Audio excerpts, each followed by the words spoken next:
Ini sebagai subjek tambahan kerana tanggungjawab saya untuk menjelaskan kepada anda sekalian sebagai guru antum, kita akan menghadapi ibadah yang besar. Apa itu ibadah yang besar? Ibadah yang besar adalah puasa. Jangan kita rugi berapa ringgit ni tapi tak takut rugi puasa kita tidak diterima. Puasa kita lebih mahal daripada harga buku ni. Ya kan? Alangkah ruginya kalau puasa kita tak diterima. Siapa yang dah pegang buku ni, cuba lihat halaman 4. Lihat. Siapa lihat halaman 4, kita berjaga-jaga. Di halaman 4 ada sebuah hadis yang antaranya disahihkan oleh Syekh kita, oleh Syekh Albani dalam kitab Sahihul Jami' nombor hadis 3490. Rubba sa'imin hadduhu min siyamihil al-ju' wal atash. Hadis sahih ini banyak perawinya. Setelah saya lihat buku-buku hadis yang lain, ada tambahan 5 atau 6 lagi perawinya. Alangkah ramainya orang yang berpuasa malang kerana puasanya hanya lapar dan haus. Malang puasanya lapar dan haus. Bermakna tak sah. Bermakna puasanya tidak sah. Apakah kita mau puasa kita lapar dan haus tapi tak dapat apa ganjaran? Jangan. Dan kalau orang yang puasanya tidak diterima oleh Allah SWT, cuba lihat sebagai satu dalil di halaman 7. Kita baca bahasa Melayunya saja untuk menyimbatkan waktu. Ketika aku sedang tidur, tiba-tiba ada 2 orang datang, yakni 2 orang malaikat, dan memegang pangkal lenganku dan membawa aku ke sebuah gunung yang tinggi seraya berkata. Ini hadis Rasulullah SAW, dan mimpi Rasulullah SAW adalah mimpi yang betul. Kata malaikat ni, naiklah. Lalu Rasulullah SAW mengatakan, aku tidak boleh naik. Keduanya berkata lagi, kami akan memudahkan kepada kamu. Lalu aku pun naik sampai ke puncak gunung. Tiba-tiba aku mendengar jeritan yang kuat, yakni jeritan orang yang diseksa kerana meninggalkan puasa. Aku bertanya, suara apakah itu? Mereka menjawab, itu adalah suara jeritan penghuni neraka. Kemudian mereka membawa aku mendaki lagi. Tiba-tiba aku melihat sekelompok manusia yang digantung melalui urat belakang mereka. Di mulutnya terkeluar darah. Macam kita panggang ikan, ya, keluar daripada mulutnya darah dan sebagainya. Aku bertanya, siapakah gerangan mereka itu? Keduanya menjawab, mereka adalah orang-orang yang berbuka puasa pada bulan Ramadan sebelum tiba waktu berbuka. Yang puasanya tak sempurna. Puasa tak sempurna tak diterima lah. Jawapannya ke mana kau tanya? Ke neraka. Apakah kita mau terjadi pada diri kita? Na'udzubillah. Jadi bila kita nak berpuasa, ada kaitan yang dianggap bid'ah oleh ulama-ulama salaf yang diamalkan oleh orang kita. Apa dia? Sahur. Kita buka bab sahur ni. Buka bab sahur. Oleh kerana waktu kita dah menghujung, saya tak tahu ada waktu lagi atau tidak. Kita untuk berkuliah lagi sebelum puasa, saya rasa tak ada waktu. Lihat halaman 92. Imsak itu termasuk bid'ah. Imsak berapa minit, Syekh? 10 minit. Ada separuh tempat 15 minit. Sedangkan waktu imsak tu paling baik kita makan sahur. Okey, cuba lihat. Nasruddin Al-Albani rahimahullah dan para ulama salaf berfatwa seperti Syekh Saleh Fauzan Al-Fauzan, Syekh Utsaimin, Syekh Jibrin, mereka mengatakan bahawa imsak itu bid'ah. Mereka sepakat mengatakan bahawa imsak itu adalah perbuatan bid'ah. Kenapa? Bertentangan dengan hadis, idza sami'a ahadukumun nidaa wal ina'u ala yadi fala yada'ahu hatta yaqdi hajatahu minhu. Jika salah seorang kamu mendengar azan sedangkan masih memegang sepinggan makanan, maka janganlah ia meletakkannya sehingga ia menyelesaikan hajatnya. Apa hajat makan? Kenyang. Kalau tak kenyang bermakna hajatnya tak tercapai. Jadi ayat ni, hadis ini yang juga cuba lihat, hadisnya adalah hadis yang sahih, dan saya jelaskan di sini disahihkan juga oleh Albani dalam Sahih Al-Jami' dalam jilid yang ketiga 381 nombor hadisnya. Jika salah seorang kamu mendengar azan subuh, kebetulan masih pegang Makanan tak kira apa jenisnya, maka jangan ditinggalkan sehingga kita habiskan makanan tu. Hadis ini ada 7 penguat. Hadisnya dah sahih, dikuatkan dengan hadis-hadis yang lain. Ikhwan, saya takut apa tahu? Ada orang degil. Kenapa? Ustaz Jabatan Agama tak tahu ke seluruh jabatan agama di Malaysia kalau keluarkan kalender ataupun apa saja tengah solat, bila bulan Ramadan apa dia? Himsak. Saya minta padam, taruh bid'ah. Habis cerita. Supaya anak cucu kita baca, rupanya bid'ah. Kalau ditanya bawa dalil. Jadi beralasan mereka tak tahu ke Jabatan Agama, saya tak boleh jawab. Tanya sendiri dengan Jabatan Agama. Kalau di Singapura tak tahu ke MUIS, tanya dengan MUIS. Tak tahu ke ustaz-ustaz, saya tak tahu. Saya tak kenal mereka, tapi saya kenal hadis. Allah kenalkan saya kepada hadis. Nabi dah meninggalkan hadis 1400 tahun dulu, dipelihara, dan hadis ini tersimpan dengan begitu baik, dan kita boleh lihat takhrijnya. Hadis ini dikuatkan dengan beberapa hadis. Cuba lihat langsung saja ke halaman 97. Wa kana yu'adhdhinul mu'adhdhin idza bazagha al-fajr. Dahulu muazzin mengumandangkan azan setelah terbit fajar. Ini fajar artinya subuh. Dan ayat hadis di halaman 92, makan dan minumlah kamu, ya, walaupun sudah mendengar azan, jika tangan kamu masih memegang sepinggan makanan, tak kira nasi dan sebagainya. Penguat hadisnya, pertama, hadis mursal yang diriwayatkan oleh Ahmad dari jalan Yunus, dari Hasan, dari Nabi SAW, kemudian menyebutkan hadis di atas. Kedua, di ketiga iqamah, Umar memegang segelas air. Beliau bertanya kepada Rasulullah SAW, apakah masih boleh aku minum wahai Rasulullah? Jawab baginda, iya, minumlah. Kemudian ia minum. Okey, di mana waktu imsak? Disebut di sini memegang air waktu apa? Di ketiga iqamah. Iqamah yang qawamati salam misalan, Umar rupanya terlupa nak minum dia punya air. Ya Rasulullah, boleh aku minum? Tak usah minum. Kita boleh tolak hadis ni. Ingat dia kaedah kami, kaedah kita semua. Alif lam mim berapa huruf? Tahu maknanya? Jangan tafsirkan, ditulis di situ Allahu a'lam. Tetap zalikal kitab, itulah isi Alkitab, la raiba fi. Jangan ragu, jangan ragu. Hudan lil muttaqin, supaya menjadi petunjuk bagi orang nak takwa. Nak jadi orang takwa, ni petunjuknya. Sebab kitab ni dua, Quran dan hadis. Ambil Quran saja, Quraniyun. Tak pakai hadis, itu anti hadis. Itu orang-orang syirik. Jadi jangan nak jadi Quraniyun. Hadis ini ditolak. Hadis ini dipelihara, dijaga dalam kitab-kitab, kitab turas. Yang kedua, ataupun yang ketiga, aku bertanya kepada Jabir tentang seorang bermaksud berpuasa, masih memegang air untuk diminum, kemudian mendengar azan. Jabir menjawab, kami pernah mengatakan hal seperti itu kepada Rasulullah SAW. Baginda berkata, hendaklah ia minum. Okey, yang keempat, aku mendatangi Nabi untuk azan subuh, yakni sudah waktu subuh, padahal baginda akan berpuasa. Kemudian baginda meminta segelas air untuk diminum. Setelah itu baginda mengajak aku minum, untuk minum sama, sedangkan sudah masuk azan subuh, dan kami keluar untuk solat subuh. Apakah ini nak dibuang hadisnya? Kalau berani buang, kafir hukumnya.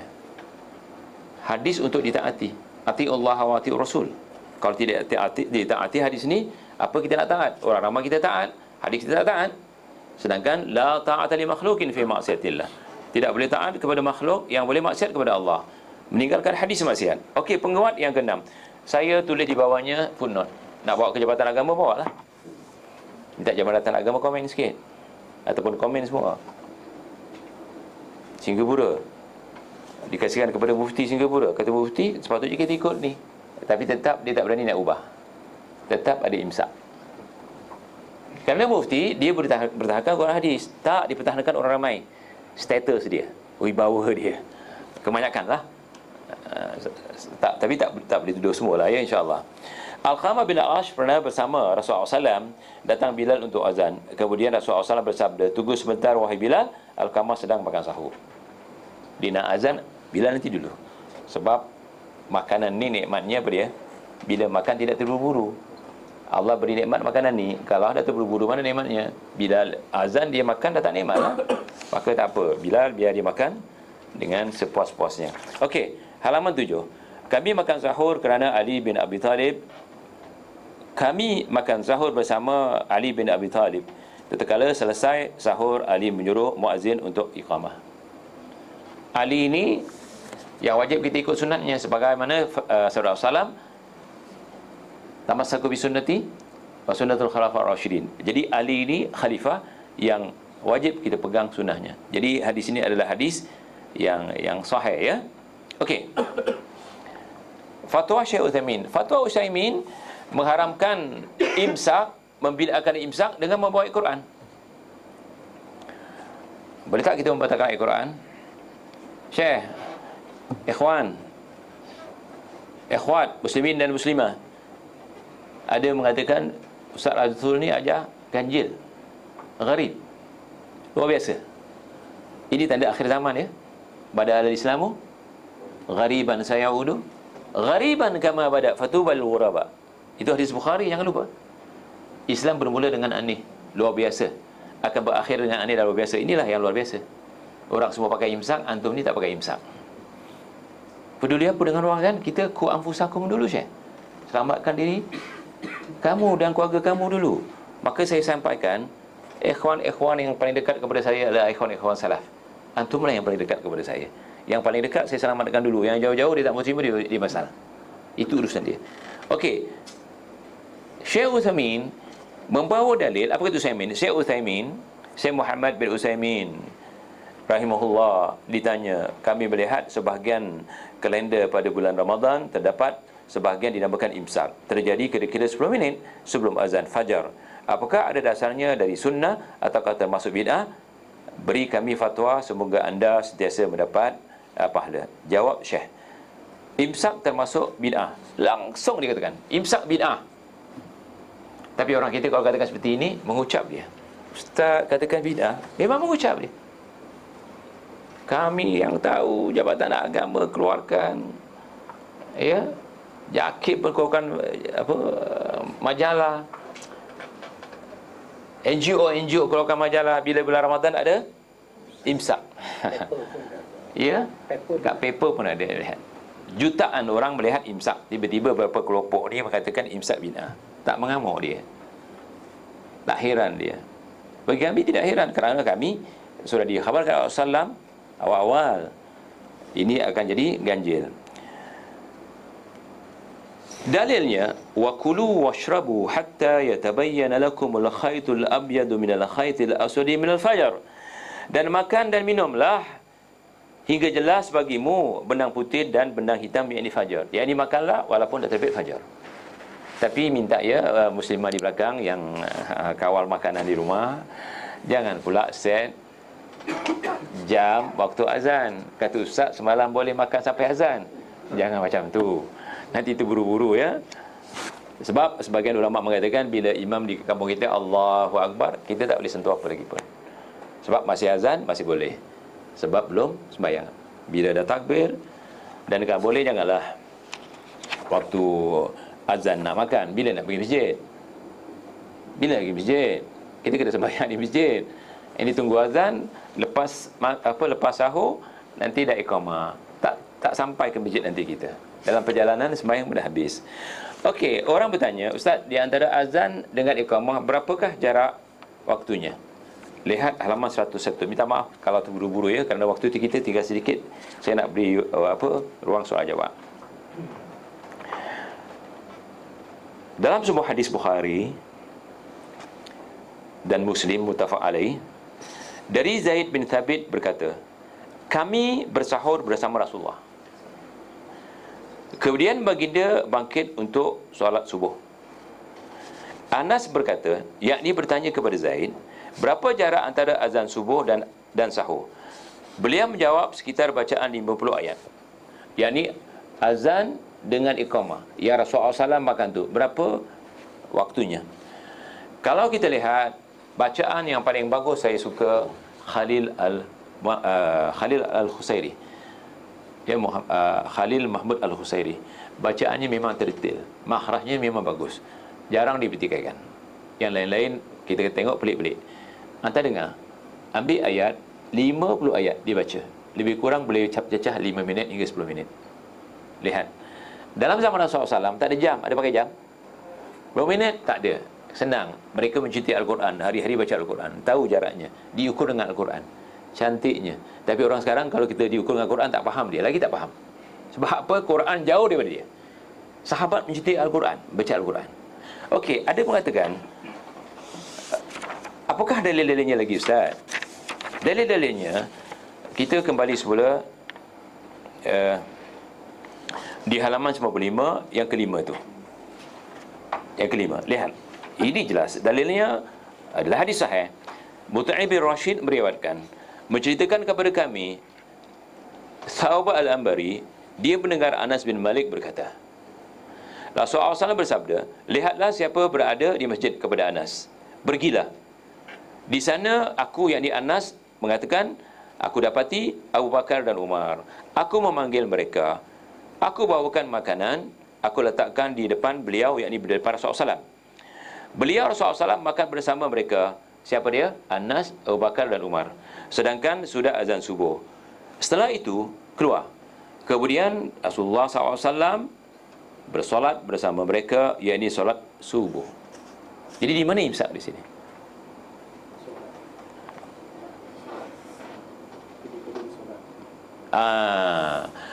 Imsak artinya pegang, jangan sampai batal. Masaka masdarnya imsakan, imsak. Jadi tidak ada Rasulullah SAW suruh, 10 minit sebelum azan jaga, makan batal. Dia orang bertaklid sebagaimana bertaklidnya siapa dia? Yang dikatakan Syed Sabiq dalam kitabnya Fiqh Sunnah. Lihat halaman 99. Syed Sabiq, saya baca bukunya bahasa Arabnya. Kata Syed Sabiq, sesiapa yang makan tiba-tiba dengan azan hendaklah dimuntahkan. Sedangkan kita bincang memuntahkan sengaja muntah, sengaja itu batal. Lihat, lagi batal. Tapi sebenarnya tidak batal makan waktu imsak. Dan kalau kita baca nanti tentang sahur, adat dan akhlak para sahabat melewatkan makan sahur. Contohnya di halaman 83. Para sahabat Muhammad SAW adalah orang yang paling cepat berbuka dan paling lambat makan sahur. Jadi lambat makan sahur itu dia waktu imsak paling cantik. Lihat dia. Saya nak ingatkan kepada anda sekalian. Pukul 1, pukul 2 belum waktu sahur. Waktu sahur itu kalau negeri kita pukul 3 ke bawah. Sehingga sahur diambil daripada kalimah sahur. Apa itu sahur? Di waktu itu mata kita terbukau. Kalau di Bendang nanti cuba tengok, waktu pukul 3 ke bawah tu ada satu waktu terang macam siang, tapi waktu malam. Nak katakan malam terang, nak katakan siang, tapi tengok jam, mungkin pukul 3, 3.30 ataupun pukul 4. Betul kan? Kat Bendang paling senang. Siapa duduk kat Bendang paling nampak terang waktu tu, bukan gelap. Makanya sihir diambil daripada kalimah sahur tu. Sahur diambil daripada kalimah itu kerana kita terpukau. Sihir adalah memukau. Faham insya-Allah? Jadi kalau sembahyang subuh waktu subuh, sembahyang isyak waktu isyak, maka sahur waktu sahur. Pukul 1, pukul 2 itu bukan waktu sahur. Waktu apa namanya? Ada istilah? Tapi ada orang Jawa mengatakan, tak dengar, mentong. Itu waktu mentong bukan. Jadi ditakuti. Dan kita tahu bahawa makanan kita 3 jam hadam. Alangkah baiknya kita perlukan 3 jam tu sebelum kita bekerja, kita ada kekuatan. Bila makan sahur, waktu imsak tu makan sahur. Tapi orang kita mengatakan tak boleh. Dan saya di Mekah, bulan Ramadan taksi banyak relax. Jadi kami yang ada kereta ambil taksi sapu. Memang polis suruh buat sebab susah tak ada taksi. Jadi saya pun malam-malam tak ada apa nak buat, saya pun buat taksi sapu. Sampailah waktu subuh. Bila waktu subuh, masa saya parking, Pak Arab tu sampai hampir pegang air, diminum. Jamaah haji, jamaah umrah kita daripada Malaysia atau Singapura, bahasanya lah, bodohnya Pak Arab katanya. Dah azan pun minum. Dalam hati saya, bodohnya kau. Pak Arab tu betul lah. Sebab hadisnya Umar pun bertanya kepada Rasulullah SAW. Zaman Ali pun dah berlaku. Jadi kalau muslimah ya, kadang-kadang anak-anak kita minum tak habis, kita buat Milo ke Horlick ke, itu mahal. Kita tengok nak disimpan basi besok. Jadi kalau masih boleh minum, kita minum walaupun sudah azan. Ataupun kita makan, anak-anak kita masih makan tiba-tiba azan, jangan dia terburu-buru, relax aja. Sebab al-ajalatu minasyaitan wa ta'anni minarrahman. Dalam hal makan ni, terburu-buru tu daripada syaitan. Macam orang dah kelaparan sangat, belum apa belum dikunyah dah masuk sampai tak boleh kunyah. Dan Allah mengatakan kulu washrabu wa la tusrifu innahu la yuhibbul musrifin. Makan dan minum jangan ketaluan. Ketaluan dua, dah kenyang makan lagi. Kedua, apa dipenuhkan mulutnya, tengokkan hodoh kan. Macam cerita-cerita orang bodoh tu bila dia makan macam kebulu orang sangat, masuk lagi. Itu bukan akhlak Islamiah ataupun akhlak Nabi. Jadi di sini kalau nak ikut Nabi, kita disuruh lewatkan makan sahur. Lihat halaman 84. Satu lagi, kemudian kita buka sedikit masa untuk soal jawab. 3 perkara termasuk akhlak para Nabi: mensegerakan berbuka, melewatkan sahur, dan meletakkan tangan kanan di atas tangan kiri ketika solat. Begitu juga manusia akan sentiasa dalam kebaikan, dalam sunnah selama mereka mensegerakan berbuka puasa. Jadi berbuka, cepatkan. Azan saja berbuka. Sebab Rasulullah SAW dia berbuka, kemudian baru sembahyang maghrib. Agama Islam akan sentiasa zahir selagi umat manusia mensegerakan berbuka puasa, kerana orang-orang yang Yahudi melewat-lewatkannya. Dan seterusnya kita baca sendiri. Dan kalau ada soalan, saya masih boleh menerima soalan walaupun waktu dah habis sebenarnya. Ada soalan insya-Allah. Berkaitan dengan syarah akidah ni, sesetengah pengikut tarekat kerohanian, bila kita cakapkan amalan awak begini-begini dan dia mengatakan soal wahdatul wujud dan apa saja kesalahan dia, dia memberikan satu hujah. Dia kata kamu di sisi kamu, jawapan kamu mengikut ahli syariat, dan kami mengikut jawapan tarekat, ahli hakikat katanya. Hakikat dia. Bagaimana kita nak bagi hujah supaya dia sedar apa yang dia cakap tu salah? Tetap kita kenakan Quran dan hadis. Kerana orang-orang tarekat, dia tidak dikenakan Quran dan hadis, dikenakan zikir-zikir dan fadilat-fadilat. Itu saja. Bila jamaah yang banyak, terutamanya di Singapura, ikut tarekat-tarekat ni, mereka mengatakan kami tidak benar dengar hujah-hujah seperti ini. Kami dikumpul, diberi penjelasan tentang hebatnya tarekatnya, kemudian zikir. Bila zikir, bagi mereka ada syariat kulit. Syariat adalah ilmu yang diambil daripada orang mati, dan dia ambil ilmu daripada yang tak mati. Apa itu syariat? Kita ambil daripada Nabi dah mati. Diambil daripada Bukhari dah mati, dan seterusnya, Syafi'i dah mati. Dan mereka mengatakan ada satu ilmu hebat, ilmu laduni. Ilmu apa yang datangnya daripada Allah langsung. Apa caranya? Ikut tarikat. Kalau tak ikut tarikat, tak dapat. Dan tarikat ini menjamin. Tapi kena ikut dia punya zikir-zikir. Zikir-zikirnya kebanyakannya mengandungi syirik-syirik besar. Mereka menggunakan ayat Quran, tapi ayat Quran ini salah tafsir. Wa 'allamnahu min ladunna ilma. Dan kami ajarkan dia. Ustaz Hu di sini mufrad atau jamak? Mufrad. Kami ajarkan dia. Siapa dia? Nabi Hadir. Dari sisi kami ilmu. Jadi ilmu laduni, ilmu dari sisi Allah. Ilmu ini sebenarnya kalau Al-Quran diajarkan kepada Nabi, siapa dia ilmu laduni? Nabi siapa? Nabi Hadir. Laduni tu tak ada dekat dunia. Tidak ada, tak ada.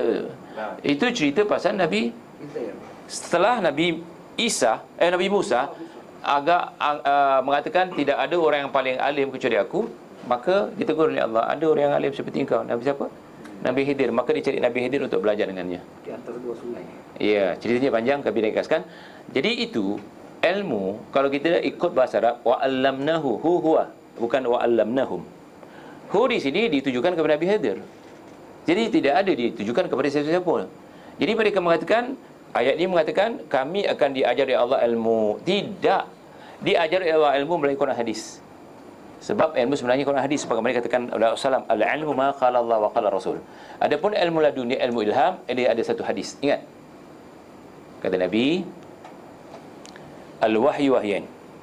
Al-wahyu minar rahman, al-wahyu minas syaitan. Kata Nabi, wahyu dua.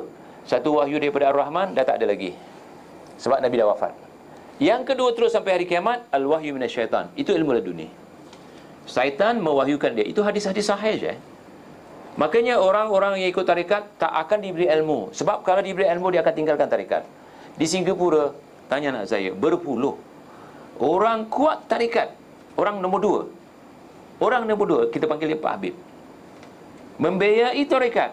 Tetapi bila orang mengatakan Ustaz Rasul ni begitu dan begini, dia curi-curi, dia dengar YouTube. Dia masuk YouTube, dia tengok tarikat yang geleng-geleng tu kan, yang apa yang dia pun fikir, dia pun jumpa seorang sahabat, terus ikut kuliah saya, tanya sama sampai sekarang. Diceritakan kepada saya, tarikat ini penipuan. Yang disembah bukan Allah tapi syekhnya. Mesti seru syekhnya. Dan dia tak akan kasih kita belajar. Ikut belajar tak boleh. Ikut dia. Datang, nanti diceritakan kelebihan tarikat dia, kemudian zikir. Zikir. Sewa satu bangunan expo, datang 10,000. Zikir aja. Nyanyi dulu, kasih dia nyanyi, kemudian zikir. Mana nak pandai? Goblok.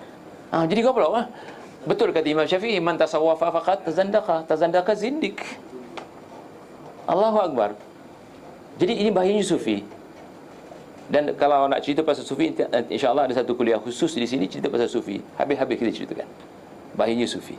Jadi tidak ada sufi, yang ada salafi. Jadi bagaimanapun kita bersabar dengan mereka, wa tawasaw bil haq wa tawasaw bis sabr. Berdakwah kepada mereka dengan hak, dengan Quran hadis, dan berdakwah dengan sabar. Jangan gunakan kita punya falsafah. Kita akan rugi. Okey, satu lagi kita berhenti. Ya, sahabat. Satu lagi. Satu lagi. Cukup. Okey, siapa nak soal? Saya soal. Okey, teruskan. Saya tanya ni berkenaan buku sihir tuan dia. Sebenarnya berkenaan dengan asal buku sihir. Ya. Ya kan? Dia mengatakan yang mengajar ilmu sihir ni Harut wa Marut. Yang diturunkan di Babylon. Dalam zaman Nabi Sulaiman. Tapi kita tengok sihir dah ada sebelum tu. Mana semasa zaman Nabi Musa ada.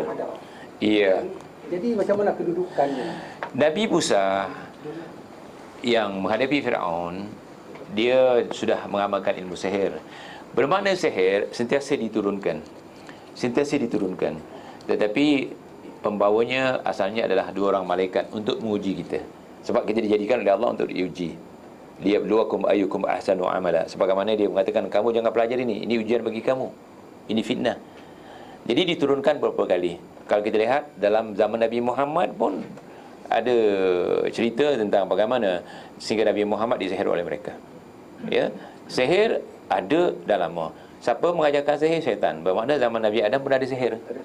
Bagaimana Nabi Adam juga kena sihir. Al-bayanu sihrun. Tapi Nabi Adam kebal, dia tak kena sihir, tak terpengaruh. Tapi isterinya, siapa dia? Hawa. Dibayan, maka kata Rasulullah, al-bayan sihrun. Isteri Nabi Adam, Hawa, dibayan oleh syaitan, iblis, dia tersihir. Maka makan buah tu. Dia tak perasan makan buah tu. Buah yang dilarang. Dia katakan dalam Quran buah khuldi. Betul kan? Kau jangan dekati pokok ni. Itu sihir. Itu sihir.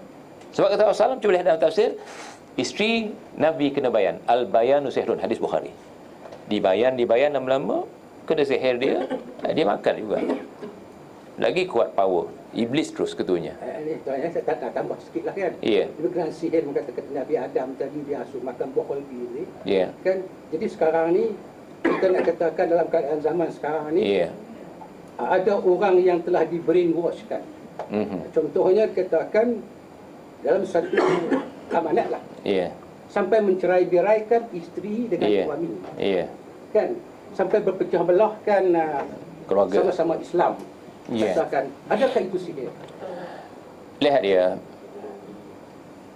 antaranya kerana sihir. Sebab iblis memanggil semua setan-setan. Dua diberi tugas untuk disesatkan. Pertama syirik, kedua supaya suami isteri diceraikan. Dan Quran sendiri mengatakan ma yufarriqu bainal mar'i wa zawjati. Saya takut salah baca.